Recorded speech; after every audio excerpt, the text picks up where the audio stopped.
نماز. تو دو صحابی کو خواب آیا. نبی صلی اللہ علیہ وسلم اور صحابہ نے مشورہ کیا کہ کس طرح ہم لوگوں کو نماز کے لیے بلائیں. کسی نے کہا ہم سائرن بجائیں گے. یہودی لوگ بجاتے ہیں ایک ناقوس بانسری کی ٹائپ کی کوئی چیز. کسی نے کہا ہم گھنٹی بجائیں گے, جیسے عیسائی کیا کرتے ہیں گھنٹی بجاتے ہیں نا چرچ میں. نبی صلی اللہ علیہ وسلم کے پاس دو صحابی حضرت عمر بھی آئے اور عبداللہ ابن زید بھی آئے. انہوں نے خواب سنایا کہ ایک فرشتہ آسمان سے نازل ہوا اور اس طرح سے اس نے یہ کلمات دہرائے. آپ صلی اللہ علیہ وسلم نے فرمایا یہ سچا خواب ہے. نبی نے جب کہہ دیا تو اب اس پہ کیا لگ گئی اس ٹائم, یہ اللہ کی طرف سے. حضرت بلال کو حکم دیا گیا آپ یہ الفاظ کہیں اللہ اکبر اللہ اکبر اللہ اکبر اللہ اکبر. پوری جو اذان ہم کہتے ہیں یہ پورے کلمات حضرت بلال کو آپ صلی اللہ علیہ وسلم نے سکھائے. وہ دن اور آج کا دن پوری دنیا میں مسلمان جہاں بھی گئے ان الفاظ کو لے کے پھیلا دیا اور فضاؤں میں یہ الفاظ گونجتے ہیں.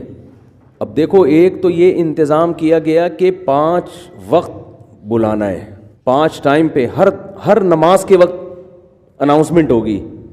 پھر اناؤنسمنٹ میں اللہ نے خود بتایا کہ یہ کلمات کہنے ہیں, اس میں آپ کو اپنے طریقے سے بلانے کی اجازت نہیں ہے.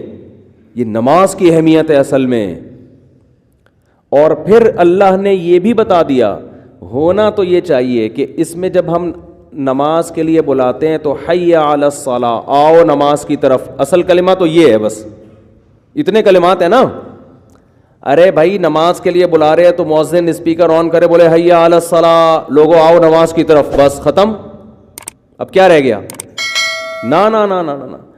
اتنے سے جملے کو زبان سے نکالنے سے پہلے کتنی لمبی چوڑی تمہید ہے, کیونکہ اللہ کو پتا تھا یہ لوگ نہیں آئیں گے, یہ بھول جائیں گے کھلانے والا کون ہے, پلانے والا کون ہے, زندگی دینے والا کون ہے. یہ تعلیم, ایجوکیشن, کاروبار, بزنس, ترقی, روڈ بناؤ, کنویں کھدواؤ صحت کے لیے اور یہ سب چیزوں میں الجھ کے مجھے بھول جائیں گے یہ لوگ. میں یہ عرض کر رہا ہوں کہ دیکھو بھائی, 1 دفعہ نہیں, 2 دفعہ نہیں, 3 دفعہ نہیں, 4 دفعہ نہیں, 5 دفعہ. اور جب سے اذان مشروع ہوئی ہے اس وقت سے لے کے 1400 سال گزر گئے, اذان ختم ہونے کا نام نہیں لے رہی. تو حی علی الصلاۃ کے الفاظ ہیں, اس سے پہلے تمہید کتنی لمبی ہے. اللہ اکبر اللہ اکبر, اللہ سب سے بڑا ہے, اللہ سب سے بڑا ہے. اور مسلمان کی عقل کس کے تابع ہے؟ اللہ کے. تو جب اللہ کوئی حکم دے دے تو ویسے بھی عقل میں آئے نہ آئے, عقل یہی کہتی ہے کہ اللہ سے بڑھ کر کوئی نہیں ہو سکتا.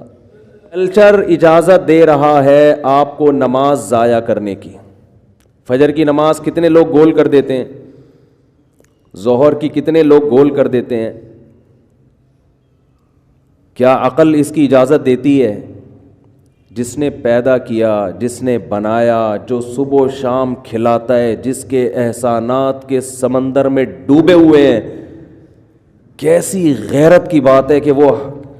میں تو کہتا ہوں کہ اللہ نے اگر قیامت کے دن صرف یہ پوچھ لیا نا کہ دنیا میں کوئی حکم میرا ایسا نہیں تھا جس پر میں بار بار یاد دہانی کراتا, یعنی نماز کی اہمیت اللہ کی نظر میں کتنی ہے اس کو سمجھنے کے لیے اتنا کافی ہے عقل مند کے لیے. دیکھو جو عقل استعمال ہی نہیں کرے گا نا اس کے تو جیسے کہتے ہیں نا بھینس کے آگے بین بجانا.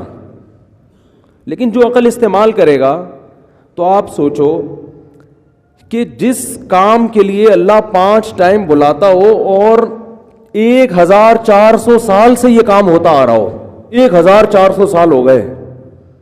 ہر نماز کے لیے اللہ نے اذان رکھی ہے, ہر نماز کے لیے کیا رکھی ہے؟ اذان. بھائی اے اللہ تو یہ بھی تو کہہ سکتا تھا قرآن میں نازل کر دیتا.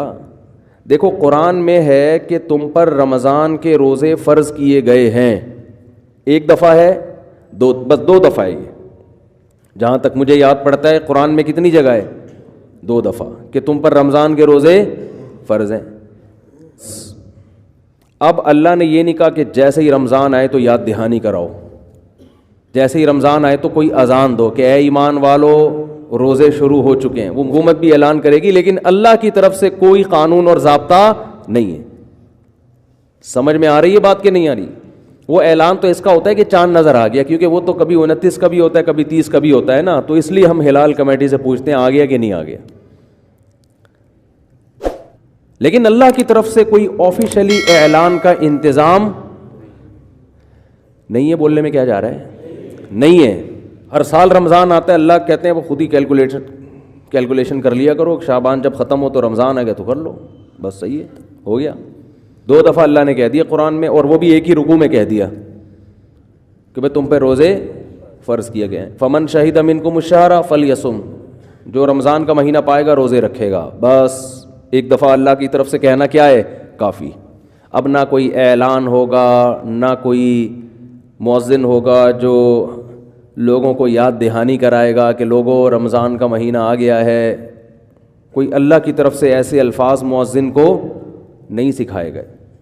حج بہت بڑی عبادت ہے, زندگی میں ایک دفعہ فرض ہے, ہر سال حج کا مہینہ آتا ہے. اللہ کی طرف سے کوئی آفیشلی اناؤنسمنٹ کا انتظام ہے؟ بولتے کیوں نہیں؟ کوئی انتظام نہیں. زکوٰۃ کے لیے کوئی اللہ کی طرف سے انتظام ہے کہ بھئی مسجد کے مؤذن کو یا امام صاحب کو حکم ہو کہ یہ میری طرف سے الفاظ ہیں, آپ یہ اناؤنسمنٹ کر دیں؟ نہ نہ نہ بھائی, زکوٰۃ فرض ہے, اللہ نے بتا دیا, خود سوچو کب دینی ہے, کس نے دینی ہے, کتنی دینی ہے, ساری کیلکولیشن خود کرو بیٹھ کے. کچھ پرابلم ہو تو علماء سے پوچھ لو, بس اس سے آگے بولو نا, نہیں ہے.